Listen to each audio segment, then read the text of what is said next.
Siddipet additional collector గారు, RDO గారు, DRDO పీడీలు, మండల సమైక్య అధ్యక్షులు, ఐకేపీ మెక్మా, ఈ డిఆర్డీఓ సిబ్బంది, ఇక్కడికి విచ్చేసినటువంటి అక్కాచెల్లెలందరికీ కూడా హృదయపూర్వకంగా నమస్కారం తెలియజేస్తాను. మహిళా సంఘాలకు నాకు ముందు నుంచి కూడా ఎక్కడో ఏదో ఒక బంధం ఉన్నట్టుగా, ఎందుకంటే నేను 2005లో మార్కెట్ చైర్మన్ అయినప్పుడు 2005లో మార్కెట్ చైర్మన్ బాధ్యతలు చేపట్టిన తర్వాత ఆనాడు మహిళా సంఘాలతోటి మొక్కజొన్న కొనుగోలు, దాని తదుపరి వరి ధాన్యం కొనుగోలు ప్రారంభించిన మార్కెట్ చైర్మన్గా కార్యాచరణ రూపొందించి గ్రామీణ ప్రాంతాల్లో ఉన్న మహిళలకు ఒక సాధికారికత రావాలి, ఆర్థికంగా వెసులుబాటు కలిగి వాళ్ళంతా కూడా స్వయం కృషి మీద నిలబడాలనే సంకల్పంతో ఈ కార్యక్రమం తీసుకున్నారు. ఇవాళ నిజంగా మీరంతా చెప్పినట్టుగా మీరు మాట్లాడుతూ ఉంటుంటే మేము వంటింటికి పరిమితం కాదు, 100 మందిని ఎదుర్కోగలిగే శక్తిగా మీరు తయారైనని చెప్పినట్టు చాలా ధైర్యంగా సంతోషం అనిపిస్తుంది. ఈరోజు నిజంగా మీరు ఏ చరిత్ర తీసుకున్నా కూడా ఒక గృహిణి తన కుటుంబాన్ని సక్రమంగా మార్గదర్శకం చేయగలిగితే ఆ కుటుంబం అంతా కూడా సుఖ సంతోషాలతో ఉన్నటువంటి చరిత్రలు అనేకం. పిల్లలు చదువుకున్నా, పిల్లలు ప్రయోజకులైనా, పిల్లలకు సంబంధించినటువంటి అన్ని రకాల శ్రద్ధ తీసుకునే తల్లిగా, చెల్లిగా, అక్కగా అనేక రకాలుగా ఈరోజు మహిళలు తమ కార్యక్రమాన్ని నిర్వహిస్తూ ఉన్నారు. ఈరోజు ప్రభుత్వం కూడా మళ్ళీ తెలంగాణ ఏర్పడిన తర్వాత 10 సంవత్సరాల తర్వాత మీ అందరి ఆశీర్వచనంతో ఏర్పడినటువంటి ప్రజా పాలన తిరిగి మరొకసారి మహిళలకు సంబంధించినటువంటి మహిళా సంఘాలకు సంబంధించినటువంటి అన్ని సంక్షేమ కార్యక్రమాలను మీ ముంగిటి తీసుకొచ్చే ప్రయత్నం చేస్తోంది. ఈ జిల్లాకు సంబంధించినట్టు అనేక కార్యక్రమాలు జరిగే సందర్భంగా నేను మీ అందరి ఆశీర్వచనంతో పార్లమెంటు మెంబర్ అయితే 2005 నుంచి 2009 దాకా మార్కెట్ చైర్మన్ 5 ఏళ్లుండే, కానీ 3.5 ఏళ్లకే మా పార్టీ వాళ్ళు కావచ్చు, ఏ పార్టీ వాళ్ళైనా మిమ్మల్ని ఓర్చలేరని 50% మీదే నాయకత్వం, 50% మించి కూడా పొందే హక్కు మీకుంది. ఇలా మీరు చేసే కార్యక్రమాలు ప్రజాస్వామికంగా మిమ్మల్ని ఇంకా ఉన్నత స్థానానికి తీసుకుపోవాలని సందర్భంగా ఆకాంక్షిస్తా ఉన్నా. ఇలా శ్రావణ శుక్రవారం ఇంతమందిని కలిసే అవకాశం వచ్చింది.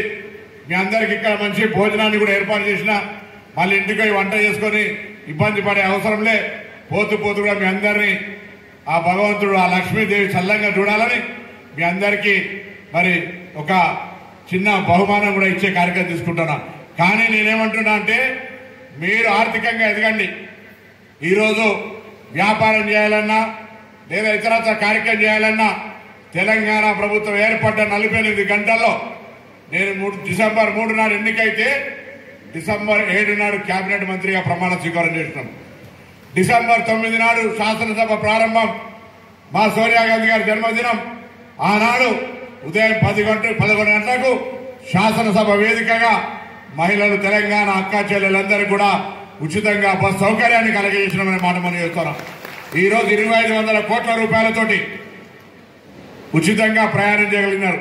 85 కోట్ల మంది ట్రిప్పులు మహిళలు ఈరోజు 270వ రోజు ఈ విధంగా దిగ్విజయంగా ముందుకు పోతున్నటువంటి ఈ యొక్క ఆర్టీసీ మహిళా ప్రయోజనం కొద్దిగా క్రిటిసిజం అప్పుడప్పుడు వస్తా ఉన్నా, దానికి సంబంధించి ఎక్కడ ఎటువంటి ఇబ్బంది లేకుండా పాపం 40 ఎకరాలలో ఇండస్ట్రియల్ కార్యాలయం కూడా పెట్టబోతా ఉన్నాం.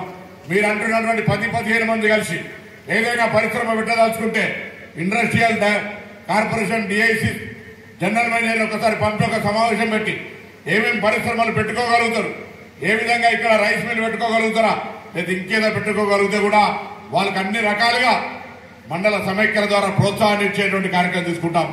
అంతేందుకు ఆర్టీసీ కూడా బస్సులు అవసరం ఉన్నాయి. మొన్ననే మా డైరెక్టర్ దివ్యా మేడంను, గతంలో సందీప్ సుల్తానియా గారిని, ఇప్పుడున్నటువంటి ప్రిన్సిపల్ సెక్రటరీని అందరూ కూడా కలిసి ఆర్టీసీకి అవసరమైన బస్సులన్నీ మహిళా సంఘాల ద్వారా కొనుగోలు చేయాలని కోరుకుంటున్నాం. మండల సమైక్యాలు మీ అందరూ కూడా రేపు రాబోయే కాలంలో ఆర్టీసీ బస్సుల యాజమానులుగా బస్సులే మీరు కొని మీ ద్వారా మళ్ళీ మీకు కిరాయి ఇచ్చి ఆ బస్సు యొక్క కిరాయిని మీకు ఇచ్చే విధంగా ముందుగా మొదటి దశలో 600 మండల సమైక్యలకు 600 బస్సులు కొనుగోలు యొక్క డిస్కషన్ స్టార్ట్ అయింది. తొందరలో కార్యరూపం ఆర్టీసీ మహిళా సంఘాలకు సంబంధించినటువంటి అధికారులు చర్చలు చేస్తా ఉన్నారు. అది కూడా ఒక శుభప్రదమైనటువంటి కార్యక్రమం మాట మనం చేస్తా ఉన్నాం.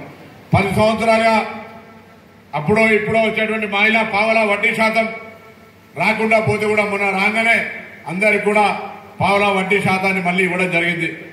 స్త్రీ శక్తి పేరు మీద ప్రతి మహిళ కోటీశ్వరుడు కావాలని 1,00,000 కోటి మందిని కోటీశ్వరుడు చేయాలని ఒక ప్రోగ్రాం పెట్టుకుని 5 ఏళ్లలో అన్ని రకాల కార్యక్రమాలని మహిళలకు ఇచ్చే విధంగా చేస్తున్నాం. రేపు ఇందిరమ్మ ఇల్లు రాబోతా ఉన్నాయి. ఇందిరమ్మ ఇల్లు కూడా మహిళలకే ఇస్తాం. ఇప్పటికే ఫేర్ పర్ షాప్ మహిళలకే ఇస్తా ఉన్నాం. ఇంకా అంగన్వాడీ కార్యక్రమాలు ఇతరత్ర అనేక కార్యక్రమాల లోపల కూడా మహిళలకు సంబంధించిన అన్ని రకాల సేవ చేసేటువంటి ఆలోచనతో ఉన్నాం. దయచేసి గ్రామాన్ని మీకు అప్పచెప్తా ఉన్నారు. ఈరోజు అమ్మ ఆదర్శ పాఠశాల మీదే, అంగన్వాడీ మీదే, మహిళా సంఘాలకు మీదే, మొత్తం శక్తి అంతా మీ దగ్గరనే ఉంది. ఇలా ఏదైనా గ్రామ రూపురేఖల్ని మార్చే శక్తి మీ దగ్గర ఉంది. నేను మీకు ఇక్కడ పిలిచిన ఉద్దేశం ఒకటే, మీ అందరి హృదయపూర్వకంగా విజ్ఞప్తి చేస్తా ఉన్నా. మీరు మీ గ్రామాలకు వెళ్ళిపోయిన తర్వాత రేపు 5వ తారీఖు నాడు టీచర్స్ డే వస్తా ఉంది. మీరు అమ్మ ఆదర్శ పాఠశాల నాయకురాలుగా మీ గ్రామంలో అన్ని రాజకీయ పార్టీ నాయకులను పిలవండి. అక్కడున్న ఉపాధ్యాయులను సన్మానం చేయండి. తల్లిదండ్రులను కూడా పిలవండి. వాళ్ళందరికీ చెప్పండి, ఈ పాఠశాలను బలోపేతం చేసుకుందాం. ఇక్కడి పిల్లల్ని ఇక్కడనే ప్రైవేటు బస్సు ఈ ఊరికి రాకుండా ఇక్కడనే మంచి విద్యాబోధన అందించుకునేటువంటి ఒక ప్రయత్నం చేద్దామనే ఒక ప్రయత్నాన్ని మీరు ప్రారంభించండి. తప్పకుండా ఎక్కడో ఒక ప్రారంభమైనటువంటి ఉద్యమం తప్పకుండా మొత్తం ముందుకు పోతుంది. మీరు ఈ కార్యక్రమాన్ని తీసుకుంటే అందుకు పూర్తిగా సహకరించడానికి సిద్ధంగా ఉన్నా. దాంతో పాటుగా మీ అందరూ కూడా ప్లాస్టిక్ రహితంగా చేయాలనే ఆలోచనతో మొదటి దశలో 33 గ్రామాలకు స్టీల్ సంబంధించినటువంటి ఏదైతే సిద్దిపేట జిల్లాలో మన కోహెడ మండలంలో ఇచ్చినటువంటి విధంగా ప్రతి గ్రామానికి ఒక స్టీల్ బ్యాంకు 500 ప్లేట్లు లేకపోతే 500 ఏదో కిట్ ఉందో అది ముందుగా 33% గ్రామాలకు ఎవరైతే గ్రామ సంఘాలు ముందుగా ఉత్సాహంగా ఈ కార్యక్రమాలను అమలు చేస్తారో వాళ్ళ ద్వారా ఆ మండల ఐకేపీ నాయకుల ద్వారా మండల మహిళా సమైక్య ద్వారా 3 దశలుగా మొత్తం హుస్నాబాద్ నియోజకవర్గంలో ప్లాస్టిక్ లేకుండా గ్రామాల్లో ఏ కార్యక్రమం జరిగినా మీ స్టీల్ ప్లేట్లే వాళ్ళకు అవసరం ఇచ్చి దానికి సంబంధించిన విధంగా ఉపయోగించుకునే విధంగా ఒక కార్యాచరణ చేయాలనే ఆలోచనతో ఉన్న మీ అందరూ సహకరిస్తాయి. అది ఆ విధంగా చేద్దామంటారా? ఏమంటారు మీరంతా? అవసరమా? స్టీల్ మెయింటైన్ చేస్తారా? సిద్దిపేట జిల్లాలో గ్రామాలు ఇచ్చిన మండల సమైక్య రైతు వేదికల మీటింగ్ పెట్టారు. మాకు స్టీల్ బ్యాంకు డోనట్ కోహెడ మండలిలో చేస్తే కోహెడ వివో వాళ్ళు తీసుకొని కోహెడ వివో వాళ్ళు అందరూ ప్లాస్టిక్ నిషేధించడం ద్వారా చిన్న చిన్న ఫంక్షన్లు కానీ వేరే మన మహిళలలో ఎక్కడ ఫంక్షన్స్ జరిగినా కానీ ప్లాస్టిక్ నిషేధించి ఆ స్టీల్ను మేము వారికి ఇచ్చేస్తాం. ఎంత పైసలు తీసుకుంటాం? పైసలు తీసుకుంటాం ఫ్రీయే సార్. పైసలు ఇప్పుడు అయితే ఫ్రీయే తీసుకుంటాం. ఇంకా తీసుకోవాలి నా తీర్మానం పెట్టుకోలేదు సార్ ప్రస్తుతం. అంటే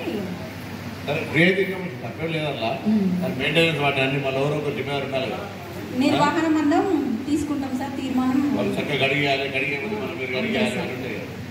వాటిని గ్రామ సమైక్యల దగ్గర దాకా ప్లాస్టిక్ ను లేకుండా చేయాలని ఒక ఆలోచనతో మేము ఒక ప్రతిపాదన వస్తా ఉన్నాం.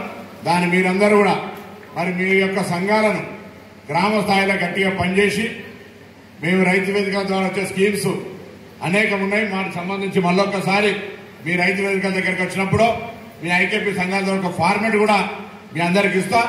ఎవరెవరైతే ఉత్సాహంగా ప్రభుత్వ పథకాలు ఉన్నాయో బ్యాంకు పరంగా కూడా ఇబ్బంది లేకుండా నేను అధికారుల ద్వారా సమన్వయం చేసి బ్యాంకు లోన్ కూడా మీకు టైప్ చేస్తాం.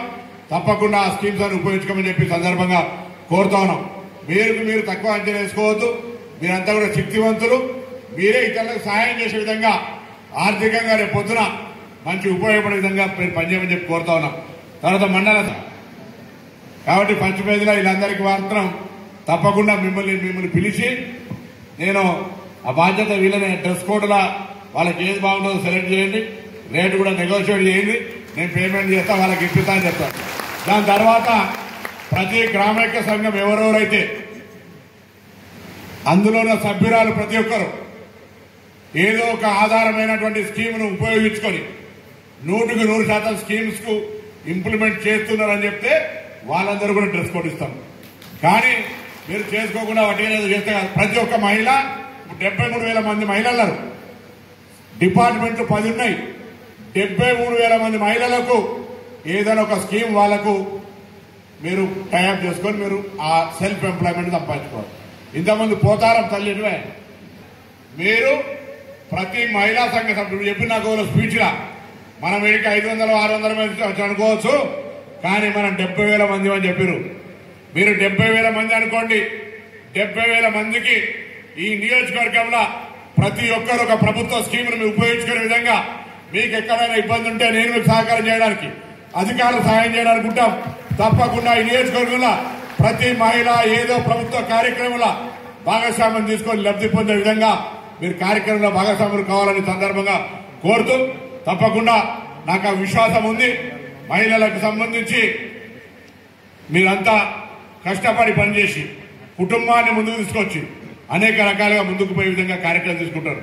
రాబోయే కాలంలో నేను మహిళా అధికారులను కోరుతా ఉన్నా, ఇంటర్నల్ కాంపిటీషన్స్ అంటే వీళ్ళ మధ్యలో సామాజిక కార్యక్రమాలు ఇలా చాలా మంది సెల్ ఫోను లేకపోతే ఇతరత్ర టీవీలకు సంబంధించి విషయంలో కొద్దిగా ఒక మాట చెప్పదలుచుకున్నా. నేను చెప్తే బాగుంటుందా అని మహిళా అధికారం చెప్తాను, మీరు గట్టిగా కొంచెం చెప్పాల్సి ఉండే. ఇంటికి బడికి పొద్దుగాల 9ంటికి పోయి 4 గంటలకు వచ్చినాక పిల్లల్ని ఇంత చైతన్యవంతమైన మహిళలు పిల్లల గురించి పట్టించుకునే దగ్గర కొద్దిగా శాతం తక్కువ ఉంది. నేను మీ అందరినీ కోరుతా ఉన్నామా, మీరు పిల్లలు చదివించుకుంటే ఓ పూట తిన్నా తినకపోయినా పిల్లలు ప్రయోజకులైతే మీ కుటుంబం మొత్తం మీకు జీవితం జన్మకు తృప్తి పడేటువంటి అవకాశం ఉంటుంది.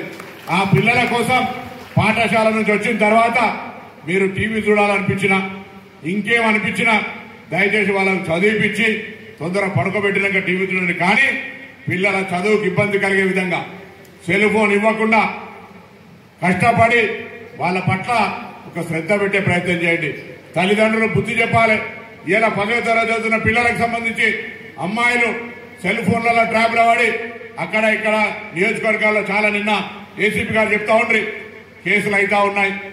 ఎటువంటి ఇబ్బంది లేకుండా ఉండాలంటే మహిళలు ధైర్యంగా, మీరు మాత్రమే మహిళలు ధైర్యంగా కాదు, మీరు చదువుతున్న పిల్లల యొక్క ఆడపిల్లలకు సంబంధించి మహిళలు మీ గ్రామాల్లో మహిళా సంఘాలుగా మీ గ్రామాల్లో ఉన్న మహిళలకు కూడా వాళ్ళకు ఒక చైతన్యం, మహిళా స్ఫూర్తి ఏ విధంగా ఉండాలి, ఏ విధంగా రక్షణ మనకు మనం స్వీయ రక్షణ చేసుకోవాలి. నేరాలు ఎన్ని చట్టాలు తెచ్చినా నేరాలు జరుగుతూ ఉన్నాయి. అందులో మనం ఏ విధంగా ఆ నేరాల లోపల భాగస్వామ్యం అంటే మనం బాధితులం కాకుండా ఉండాలి అనే దాని కొరకు మనమందరం కూడా ధైర్యంగా మన ఊర్లే మనం స్వీయ రక్షణ చేసుకోవాలని సందర్భంగా కోరుతాను. ఆర్థికంగా ఎదగండి, ధైర్యంగా ముందుకు రండి, ప్రభుత్వం నుంచి అన్ని రకాలుగా సహకారం ఇస్తుందనే మాట మనం చేస్తూ మరొక్కసారి మీ అందరూ కూడా ఈ కార్యక్రమం ఇచ్చేసినటువంటి సందర్భంగా మేము ఈ గ్రామాల్లో గ్రామ దిక్సూచిగా, గ్రామ మార్గదర్శిగా, గ్రామ అభివృద్ధిలో మీరంతా ప్రధాన పాత్ర పోషించి రేపొద్దున ఏదైనా సమస్య ఉంటే, మీ గ్రామంలో ఏదైనా సమస్య ఉంటే మీరు నా దగ్గర రాలేకపోయినా నేను మీ దగ్గరకు వచ్చినా లేదా కాగితం ద్వారా నాకు పంపినా ఆ సమస్యను పరిష్కారం చేస్తా.